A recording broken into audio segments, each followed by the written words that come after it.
السلام علیکم ورحمۃ اللہ وبرکاتہ۔ الحمد للہ الذی ہدانا لہذا وما كنا لنہتدی لولا ان ہدانا اللہ وصلی اللہ علی نبینا محمد وعلی آلہ وصحبہ وسلم۔ ناظرین و مشاہدین کرام، اصل کامیابی اللہ اور اس کے رسول صلی اللہ علیہ وسلم کی اطاعت و فرما برداری میں ہے،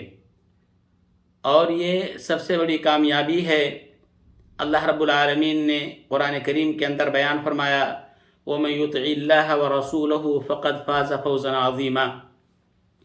اور انسان کی ناکامی و نامرادی اللہ رب العالمین اور نبی کریم صلی اللہ علیہ وسلم کی نافرمانی میں ہے، اور اللہ اور اس کے رسول کی نافرمانی کر کے اپنے اعمال کو ضائع اور برباد کرنا ہے۔ اللہ رب العالمین نے بیان فرمایا، یا ایھا الذین آمنوا اطیعوا اللہ واطیعوا الرسول ولا تبطلوا اعمالکم۔ محترم سامعین، ہم جس مہینے سے گزر رہے ہیں یہ شعبان کا مہینہ ہے۔ شعبان کے مہینے میں اللہ کے رسول صلی اللہ علیہ وسلم کا عمل کیا تھا؟ اللہ کے رسول صلی اللہ علیہ وسلم نے کس چیز کی طرف سب سے زیادہ تاکید کی ہے، زور دیا ہے؟ اگر ہم احادیث کا مطالعہ کرتے ہیں تو پتہ چلتا ہے کہ اللہ کے رسول صلی اللہ علیہ وسلم شعبان کے مہینے میں بکثرت روزہ رکھا کرتے تھے۔ اس کے علاوہ آج کل ہمارے معاشرے کے اندر جو لوگوں نے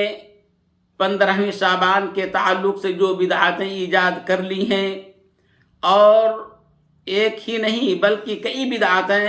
ایجاد کی ہیں، اور ان کے تعلق سے جو بھی احادیث اور جو بھی دلائل پیش کیے جاتے ہیں، اگر ان کے تعلق سے اگر ان احادیث کو دیکھیں تو یہ ساری کی ساری احادیث ضعیف ہیں، یا اسی طریقے سے موضوع اور من گھڑت ہیں، بے اصل اور بے بنیاد ہیں۔ لہذا ہمیں چاہیے کہ ہم ایسی چیزیں جو اللہ کے رسول صلی اللہ علیہ وسلم سے ثابت نہ ہوں ہمیں نہیں کرنا چاہیے، کیونکہ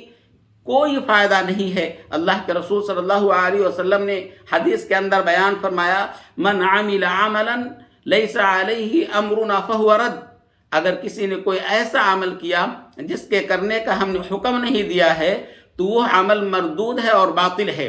لہذا 15ویں شعبان کے تعلق سے آپ غور کریں کہ لوگ مسجدوں کے اندر چراغاں کرتے ہیں، روشنیوں کا اہتمام کرتے ہیں، اور اسی طریقے سے جمع ہو کر کے نمازیں پڑھتے ہیں۔ ہزاری ایک نماز جانی جاتی ہے، اس نماز کو ادا کرتے ہیں، یا اسی طریقے سے خاص دعاؤں کا اہتمام کرتے ہیں، محفلوں کا انعقاد کرتے ہیں، اور اسی طریقے سے قبروں کی زیارت کے لیے اس رات کو خاص کیا جاتا ہے، جس میں لڑکیاں، نوجوان لڑکیاں، عورتیں، بوڑھے مرد، اور اسی طریقے سے نوجوان حضرات، یہ سارے کے سارے لوگ قبر کی زیارت کے لیے جاتے ہیں۔ یہ ساری کی ساری چیزیں بدعت ہیں۔ اللہ کے رسول صلی اللہ علیہ وسلم نے ان تمام چیزوں کا ہمیں حکم نہیں دیا۔ یا اسی طریقے سے اس رات کے تعلق سے یہ بھی ہے کہ لوگ اپنے گھروں میں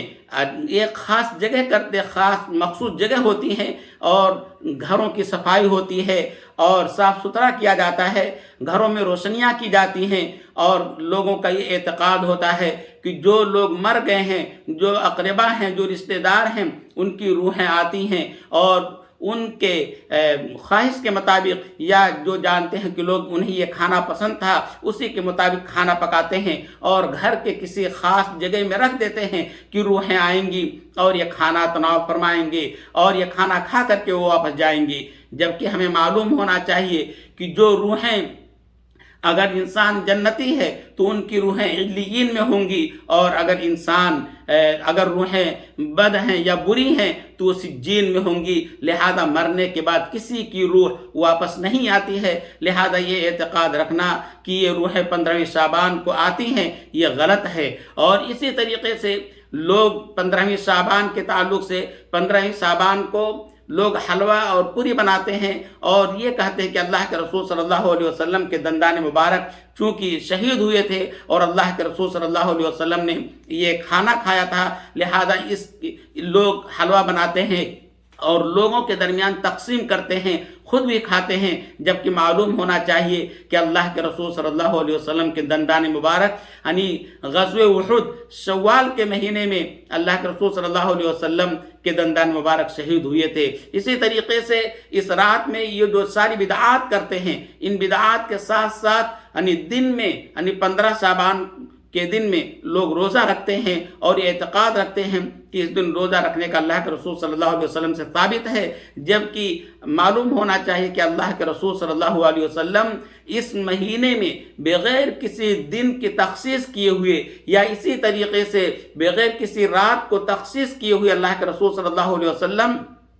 عبادتیں کرتے یا اسی طریقے سے روزہ رکھتے تھے، جیسا کہ حدیث کے اندر آتا ہے کہ اللہ کے رسول صلی اللہ علیہ وسلم شعبان کے مہینے میں بکثرت روزہ رکھا کرتے تھے۔ یا اسی طریقے سے یہ لوگوں کا اعتقاد پایا جاتا ہے یا بعض علماء نے اس 15 شعبان کی رات کو قرآن کریم کی اس آیت جس کے اندر اللہ رب العالمین نے بیان فرمایا اِنَّا أَنزَلْنَاهُ فِي لَيْلَةٍ مُبَارَكَةٍ کہ ہم نے قرآن کریم کو بابرکت رات میں نازل کیا اور ہم اِنَّا كُنَّا مُنذِرِينَ ہم ڈرانے والے ہیں، لہذا اس آیت کو 15 شعبان سے جوڑ دیتے ہیں اور 15 شعبان کی رات کی فضیلت کے تعلق سے بیان کرتے ہیں، جبکہ معلوم ہونا چاہیے اور ہر شخص یہ جانتا ہے کہ قرآن کریم کا نزول رمضان کے مہینے میں ہوا۔ اللہ رب العالمین نے قرآن کریم کے اندر ذکر کیا سورہ بقرہ کے اندر شہر رمضان الذی انزل فیہ القرآن کہ رمضان کا مہینہ جس کے اندر قرآن کریم کا نزول ہوا، اور اسی طریقے سے لیلۃ القدر سب لوگ جانتے ہیں کہ یہ رمضان کے مہینے میں ہے، شب قدر یہ رمضان کے مہینے میں ہے، اور اللہ رب العالمین نے بیان فرمایا اِنَّا أَنزَلْنَاهُ فِي لَيْلَةِ الْقَدْرِ کہ ہم نے قرآن کریم کو لیلۃ القدر میں نازل کیا، قرآن کریم کو شب قدر میں نازل کیا،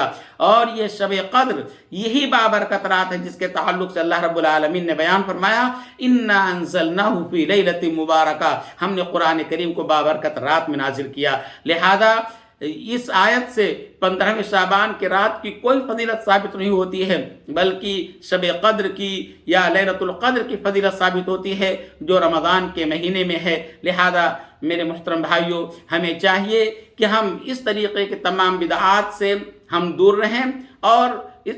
اللہ کے رسول صلی اللہ علیہ وسلم کی سنت پر اور طریقے پر عمل کریں۔ اللہ رب العالمین سے دعا ہے کہ اللہ رب العالمین ہم تمام لوگوں کو بدعات و خرافات سے دور رکھے اور نبی کریم صلی اللہ علیہ وسلم کے طریقے اور سنت پر چلنے کی توفیق عطا فرمائے، آمین۔